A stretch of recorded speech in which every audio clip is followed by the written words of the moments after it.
Hi, I'm Joe Mason. I put out the zine Chicago Gets 4 Stars. It's based on the 4 stars on the Chicago flag. I'm a bit of a history buff. My first reading is going to be from issue 1, a little piece called Whitechapel Club Torches Corpse. Pardon any noise, I'm on a bridge and there are cars passing by. It's a bit of a windy day. City not being the windy city because of the wind, but the bluster of politicians. But I digress. On July 16, 1892, the Whitechapel Club cremated the body of Morris Allen Collins on a pyre along the shore of Lake Michigan. Collins willed his body to Chicago's secretive society. They sang, recited poetry, and made the ashes part of their morbid rites. The private Whitechapel Club took its name from the London district of Jack the Ripper's killings. Formed in 1889 by journalists in order to laugh in the face of death, they appointed Jack as the honorary president. The all-male ranks grew to include policemen, bankers, doctors, clergymen, magicians, and convicted murderers. They stipulated that, other than journalists, there would only be 2 members sharing the same profession at a time. The entryway to the private club was an oak door with stained glass skull and crossbones. It bore the words, "I too have lived in Arcady," from Nicolas Poussin's painting Et in Arcadia Ego. Lethal trophies lined the walls. Murder evidence like knives and guns. Fire engine bits from Chicago's Great Fire. The bloody shirt of a Native American victim of the Battle of Wounded Knee. Skulls, those popular memento mori, were supplied by Dr. John C. Spray, an asylum superintendent. Chrysostom Tombstone Johnson, decorator and chaplain of the Whitechapel Club, customized the skulls to make gas lamps by sawing off the tops and fitting glass in the eyes. Prostitutes' skulls became goblets. The silver-lined cranium of a famous shady lady called Waterford Jane held a special place of honor. In addition to skull sipping, guests, like Presidents-to-be William McKinley and Theodore Roosevelt, were required to carry a sword that a wagon driver used to kill his wife. A noose hung, or is it hanged, from the ceiling. The coffin-shaped dining table featured brass nails with each member's name. Morris Allen Collins, writer for the Labor Enquirer, signed himself in the records as M.A. Collins, President, Suicide Club, Dallas, Texas. Raised as an orphan and skirting poverty, he is struck by a train in October 1890. After the accident, he suffered from seizures. He attempted to kill himself by overdosing on morphine. On July 8, 1892, he committed suicide by a shot to the head. A note to his friend Honoré Joseph Jackson pledged his body to the Whitechapel Club for cremation. The club honored his wish. On July 16th, Whitechapel members readied a 20 by 18-foot pyre in the Indiana Dunes. The body was transferred by train to Miller's Station, Indiana, then carted by wagon. Collins' corpse is fitted with a white robe. At 10:50 p.m., the members circled the pyre 3 times, carrying torches and intoning a dirge. The wood, soaked with flammable pitch, was set ablaze. W.C. Thompson addressed the crowd, which swelled in ranks from inquisitive locals. Dwight Baldwin performed the funeral sermon. Into the night, the harp and zither played Ernst's Elegy, and Percy Bysshe Shelley poetry was read. In death, Collins continued to serve the Whitechapel Club. His ashes were gathered with trowels. The club brought them back to their headquarters. They initiated a tradition for the members to sift their hands through his powdery, cremated remains. So I put out the zine in May of 2020. End of that month, Zine Club Chicago had an online Zoom meeting. The theme for that one was fun-sized issues. Based on the wee little zines, I thought, oh, I should do a matchbook-sized zine about the Chicago fire. So, I did. I'll read the whole thing. It's 4 pages. 4 very small pages.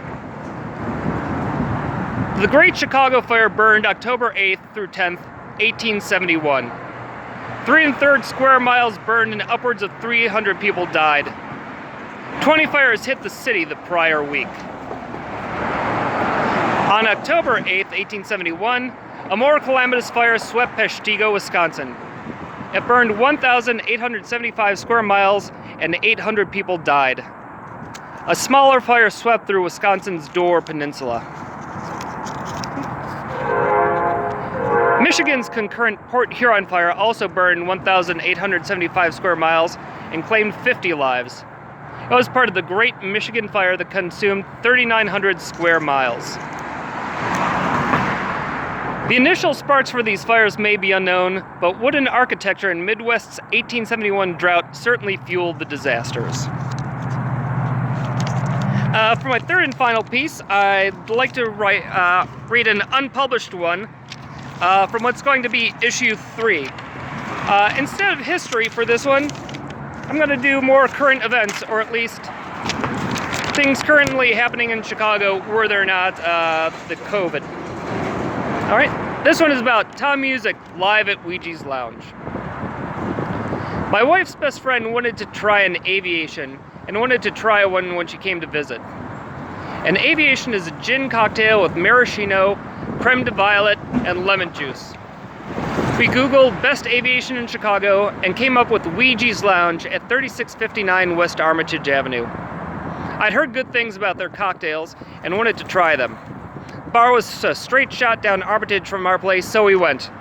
Our lives improved. We met the bartender Chris, who's now a dear friend and a source of hangovers. His drinks are tastefully potent. We're never quite sure how much we've had to drink because he knows how to mix them so that you taste the flavor and not the alcohol. Chris is willing to give us a taste of whatever latest Amaro or floral liqueur that the bar picked up. This skews our drunkometers. Chris peels a curly strip of lemon or orange to garnish our cocktails and add a little color. Chris worked on Thursday night, so we'd go to see him and have a beverage or two. We called it our Thursdate. After a while, our regular thing became irregular. Liz and I could be fickle that way. Missing Chris and the swanky vibe, we went back for a Thursdate. Magically, we wound up there on the first night of Tom Music's ongoing residency. Tom sat at the end of the bar, a guy with a couple of years on us. He wore a suit, sported a goatee, and had a bottle and glass in the bar in front of him. The lights went down, a spotlight hit him, and he began to sing. Tom Music's songs were a barfly's reflection of love and loss. The melodies were lush, or perhaps louche. Torch songs, I suppose people might call them, but not standards. I'm usually at a loss how to adequately describe them. I'd call them a cross between Edith Piaf and Tom Waits. A Gallic quality brought to mind Piaf, a gruffness called up early jazzy Waits, and something forlorn ran through both. Tonally, the songs evoke the pining of Peggy Lee's Is That All There Is, Frank Sinatra's It Was a Very Good Year, or I Remember It Well from the musical Gigi. Ronnie Cooler accompanied Tom on the piano in the corner. A hat went round to collect supportive dollars. Whenever I introduce friends to the experience of seeing Tom Music, the same word always comes up: magical. It's that rare combination of the perfect music in the perfect place. The spotlight on the man at the end of the bar creates a sense of theater, but the spectator is part of it. Sometimes Tom will step away and stand at a microphone in front of a red velvet curtain that covers the window. I'm a sucker for a red velvet curtain.